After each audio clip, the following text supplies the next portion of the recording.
بے شک۔ دوسری جو منزل آتی ہے وہ اطاعت کی ہے. اطاعت کا دائرہ تھوڑا وسیع ہے. اطاعت کی جو منزل آ جاتی ہے اس میں وسعت ہے، اس میں تھوڑی سی جو ہے نا وہ ایک وائڈر کنسپٹ ہے. عبودیت پروردگار یعنی عبادت میں اس کا کوئی شریک نہیں. اور جہاں پہ اطاعت کی منزل آتی ہے، اطاعت جس طرح خدا نے خود فرما دیا ہے کہ وَقَضَىٰ رَبُّكَ أَن لَا تَعْبُدُوا إِلَّا إِيَّاهُ، کہ تمہارے رب کا فیصلہ ہو چکا ہے اس کے علاوہ اس کی یعنی کوئی بھی شخص کوئی بھی عبادت نہ کرے، وہی لائق عبادت ہے، وہی معبود مطلق ہے. لیکن یہاں پہ جو دوسرا فیز ہے وہ دوسرا فیز ہے اطاعت کا. اور یہاں پہ اطاعت کے فیز میں یہ نہیں ہے کہ اگر ہم اطاعت کر رہے ہیں تو اس کو یعنی شرک کہا جائے یا اس کو بدعت کہا جائے. یہ ایک بہت مہم مسئلہ ہے، بہت مہم کانسیپٹ ہے جس کو سمجھنے کی ضرورت ہے کہ شاید وہ اس مسئلے میں تھوڑی سی وہ چونکہ جب گہری انسان کی سوچ نہیں ہوتی ہے اور وہ نہیں سمجھتے ہیں. یہ کوئی احترام کا مسئلہ بھی نہیں ہے. احترام کا مسئلہ اطاعت سے بھی بہت زیادہ جو ہے نا وہ وائڈر کانسیپٹ ہے کہ بعض اوقات احترام کا تعلق نہ فقط مسلم سے ہوتا ہے، نہ فقط نان مسلم سے ہوتا ہے، بلکہ احترام کا تعلق تو بعض اوقات پتھروں کا بھی آ جاتا ہے، جانوروں تک بھی آ جاتا ہے. لیکن جو یہاں پہ آج ہم بحث کرنے جا رہے ہیں وہ ہے اطاعت پروردگار اور اطاعت رسول اور اطاعت اولی الامر. ایک چیز جس کی طرف ہمیں بہت ہی کھلے دماغ کے ساتھ جس کو سوچنے کی ضرورت ہے اور وہ یہ ہے کہ ہم جو اہل بیت علیہ السلام کے جتنے فضائل ہیں اس وجہ سے نہیں پڑھا کرتے، نہیں اس وجہ سے کتب جو احادیث ہیں اہل سنت والجماعہ کی یا اہل تشیع کی جو کتابوں میں وہ احادیث وارد ہوئی ہیں یا وہ صفات وارد ہوئی ہیں یا وہ فضائل اور مناقب آئے ہیں، اس وجہ سے نہیں ہے کہ وہ پیغمبر اسلام کے رشتہ دار ہیں یا ان کی بیٹی ہے، ان کے داماد ہیں، ان کے چچا ہیں، ان کے ابن عم ہیں یا ان کے نواسے ہیں. اس وجہ سے نہیں ہے. اگر کوئی یہ سوچتا ہے اسے جو ہے نا اس کا ایمان ناقص ہے، اسے دوبارہ کلمہ پڑھنے کی ضرورت ہے، اس وجہ سے کہ اس کا ایمان ثابت نہیں ہے. اگر کوئی یہ سوچے کہ نعوذ باللہ پیغمبر اسلام نے چونکہ اپنی فیملی کے لیے یا اپنے اہل بیت کے لیے یا اپنے بیٹوں کے لیے، اپنے نواسوں کے لیے، اپنی بیٹی کے لیے، اپنے داماد کے لیے فضائل اور مناقب بیان کیے ہیں، نہیں ایسے نہیں ہیں، ہم ایسے نہیں مانتے ہیں. مکتب تشیع میں تو یہی تشخص ہے. اس تشخص کو ہمیشہ یاد رکھنے کی ضرورت ہے اور وہ اس وجہ سے ہے کہ چونکہ ان کی لیاقت اور ان کی استعداد پیغمبر کے بعد زیادہ ہے، ورنہ پیغمبر کا بحیثیت رسول یہ فریضہ ہے، یہ رسپانسبلٹی ہے کہ کل ان کے جانے کے بعد کہ جو اسلام کے مستقبل کی ذمہ دار ہستیاں ہیں ان کا تعارف کرا کے جائے. یعنی اگر وہ پیغمبر اسلام انہیں شولڈر پہ سوار کر کے شانوں پہ سوار کر کے لے جاتے ہیں تو فقط یہ محبت نہیں ہے نانے اور نواسے والی ہے، بلکہ لوگوں کو بتا رہے ہیں کہ کل اسلام کے جو مستقبل کی ذمہ دار ہستیاں وہ یہ ہیں. اس چیز کے بعد اب یہاں پہ آ کر ایک نقطے کی طرف کہ یہ تینوں جو سلسلہ ہے اطاعت الہی، اطاعت رسول اور اطاعت اولی الامر، کیا اس کا تعلق اس سلسلے میں جوڑا سا جا سکتا ہے کہ جو بھی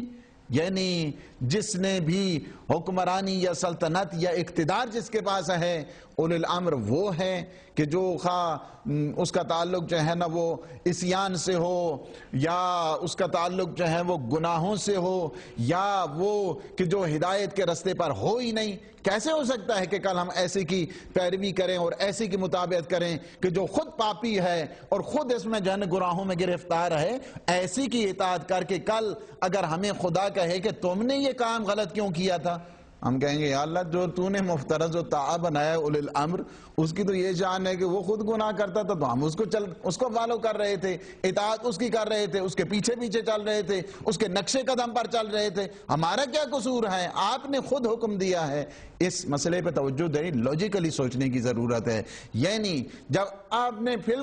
بالخصوص جب دیکھا ہے کہ یہاں پہ اطاعت کیا ہے، اللہ کی اطاعت ہے، رسول کی اطاعت ہے، یعنی اللہ کی اطاعت بالاصل یا بالاصالہ جو ہے نا وہ واجب ہے ہر ایک کے اوپر. پیغمبر اسلام صلی اللہ علیہ وآلہ وسلم کی جو اطاعت ہے اللہ سبحانہ وتعالی کی طرف سے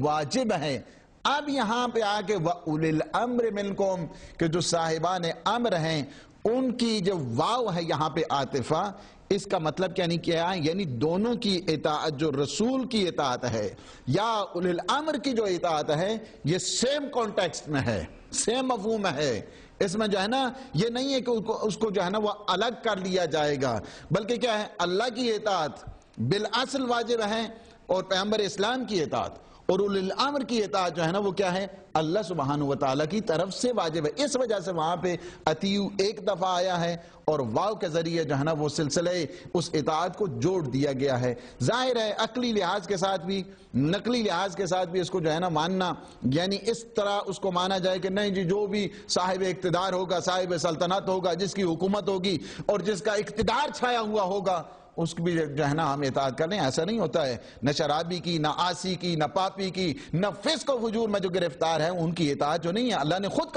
کہہ دیا ہے کہ جو گناہوں میں گرفتار ہیں ان کی تم اطاعت نہ کرنا، اور پیغمبر اسلام کی وہ روایات موجود ہیں کہ جو فسق اور فجور میں مبتلا ہیں ان کی تم اطاعت نہ کرنا۔ تو یہ کون ہے اولی الامر؟ اس وجہ سے رجوع کرنے کی ضرورت ہے ان روایات کی طرف۔ میرے خیال میں آپ نے تفسیر جو ہے نا وہ مفاتیح الغیب جو امام غزالی کی، دوسرا امام جو ہے نا وہ تفسیر کبیر جس کو بھی کہا جاتا ہے، فخر الدین رازی، ان کی آپ نے ایک نقطہ کہ وہاں پہ آج ہم دیکھ رہے تھے اور بڑا مہم نقطہ ہے میں سمجھتا ہوں، اگر وہ اپنے ہمارے سامعین کو سنائے تو میں حدیثوں کے ساتھ اور اپنا جو موقف ہے تشیع کا بھی بہت ہی واضح انداز کے ساتھ اور بڑے خوبصورت انداز کے ساتھ انہوں نے اس مسئلے کو اجاگر بھی کیا ہے، اور ہم نے بھی اپنی جو تفسیر کی کتاب ہے تفسیر سورہ توحید اس میں مکمل اس کو جو ہے نا ایلوریٹ بھی کیا ہے، اس کو آپ۔ بہت شکریہ۔ ناظرین، آپ کو یقیناً اس بات کا علم ہے کہ آج ہم جو گفتگو کرنے جا رہے ہیں وہ صاحبان امر کو سمجھنے کے لیے ہے، کہ ہم صاحبان امر کو سمجھ لیں گے نا تو بہت سارے مسائل اس کے سمجھنے سے حل ہو جائیں گے خود بخود۔ یعنی ہم جو اماموں کو معصوم مانتے ہیں ان کا معصوم ہونا بھی اس سے ثابت ہو جائے گا، ان کا مسئلہ بھی واضح ہو جائے گا، اور ساتھ ہی ساتھ یہ بھی واضح ہو جائے گا کہ جو معصوم اماموں کے مد مقابل آئے ہیں وہ جفا کرنے والے اور ظالم ہیں، اسے کہ اللہ نے جن کی اطاعت واجب قرار دی یہ معصوم ہستیاں ہیں۔ یہ ساری باتیں ایک ساتھ سمجھنے کے لیے آج ہم صاحبان امر کو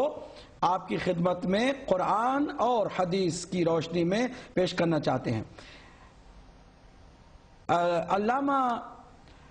فخر الدین رازی اہل سنت کے بہت ہی عظیم مفسر قرآن، ان کا پورا نام ہے ابو عبداللہ محمد بن عمر فخر الدین رازی۔ ان کی تفسیر بھی بہت بڑی تفسیر ہے جس کو تفسیر کبیر کہا جاتا ہے۔ تفسیر کا نام ہے مفاتیح الغیب۔ میں گزارش کروں گا کہ کنٹرول روم میں جو ہیں وہ دکھائیں اس اسکرین کو کہ جو میں نے ان کی تفسیر سے جو عبارت من و ان یہاں پر لائی ہے اور اس کو ہائی لائٹ کیا ہے تاکہ آپ اسے دیکھیں اور سمجھیں کہ اولی الامر منکم کے بارے میں انہوں نے کیا استدلال فرمایا ہے۔ مفاتیح الغیب ابو عبداللہ محمد بن عمر فخر الدین رازی کی تفسیر کبیر، جلد 10 صفحہ 113 آپ اس کو دیکھ رہے ہیں، اور اس میں یہ فرماتے ہیں المسألۃ الثالثہ اعلم ان قولہ اللہ سبحانہ وتعالیٰ کا یہ جو قول ہے یاد رکھو کہ وَأُولِي الْأَمْرِ مِنْكُمْ خود جو ہے دلالت کرتی ہے ہمارے نزدیک اجماع امت کی حجت پر، اور دلیل لے کے آتے ہیں۔ دلیل کیا ہے پیش کرتے ہیں، پوری توجہ سے دیکھیے گا جی۔ ہم اس کو اس وقت زوم نہیں کر سکتے، اس کو تھوڑا سا آپ دیکھ لیجئے گا، امید ہے کہ آپ پڑھ سکیں گے کہ یہ دلیل لے کر آتے ہیں۔ فرماتے ہیں کہ اولی الامر منکم سے یقیناً صاحبان امر وہ ہیں کہ جو معصوم ہیں، اگر معصوم نہ ہو تو اللہ جو ان کی مطلق اطاعت واجب قرار نہ دیتا۔ دلیل کیا پیش کرتے ہیں؟ کہتے ہیں وَالدَّلِيلُ عَلَى ذَلِكَ أَنَّ اللَّهَ تَعَالَى امر بطاعت اولی الامر علی سبیل الجزم فی هذه الآیہ، اس آیت میں اللہ نے یقیناً اولی الامر کی اطاعت واجب قرار دی ہے۔ وَمَا